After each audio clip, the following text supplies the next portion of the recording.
আসসালামু আলাইকুম। কেমন আছেন সবাই? মিনিত্রি রান্নাঘরের ভিডিও কেমন লাগে আপনাদের কমেন্ট করে অবশ্যই জানাবেন। নিয়মিত রান্নাগুলো পেতে সাবস্ক্রাইব করে পাশেই থাকবেন। গত ভিডিওর পোলাও রেসিপির সাথে রোস্টও ছিল। গতদিন শেয়ার করতে পারিনি, ভাবলাম আলাদাভাবে দিব, তাই আজকে শেয়ার করছি।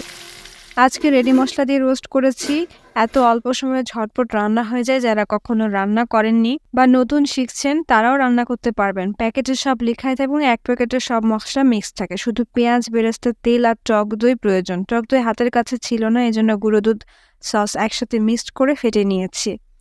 রোস্ট রান্নার জন্য প্রথমে ছয় পিস রোস্টের মাংস রোস্ট কাটের করে নিয়েছি। দেশি মুরগির মাংস নিয়েছি, ভালোভাবে ধুয়ে পরিষ্কার করে একটা কাঁটা চামচ দিয়ে ভালোভাবে কেচিয়ে লবণ দিয়ে মেখে রেখেছি। চুলা জ্বালিয়ে কড়াই তেল দিয়ে কিছুটা পেঁয়াজ নিয়ে বাদামি করে বেরেস্তা ভেজে নিয়েছি। ওই তেলে এক এক করে রোস্টের মাংসগুলো ভেজে নিব। খুব বেশি ভাজতে হবে না, দুই পাশে হালকা লাল হয়ে আসলেই তুলে নেব।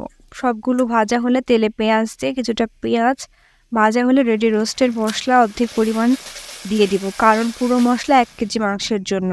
এবার মশলাটা সামান্য পানি দিয়ে কষাবো। কষানো হলে এর মধ্যে স্বাদ বাড়ানোর জন্য টমেটো সস দিব। আরও কিছুক্ষণ কষিয়ে সবগুলো মুরগির মাংস দিয়ে ভালোভাবে মাংস মশলা একসাথে নেড়েচেড়ে দিব। ঢেকে সিদ্ধ হতে থাকবে। কিছুটা সিদ্ধ হয়ে আসলে ঢাকনা খুলে গুঁড়ো দুধ আর সসের মিশ্রণটা ঢেলে দিয়ে খন্তাতে ভালোভাবে নেড়ে দেব। আরও কিছুক্ষণ চুলায় রেখে রান্না শেষ হওয়ার কিছুটা আগে কাঁচামরিচ 4-5টা, কিশমিশ বেরেস্তা উপরে ছড়িয়ে দিয়ে ঢেকে দিয়ে দমে বসিয়ে দেব।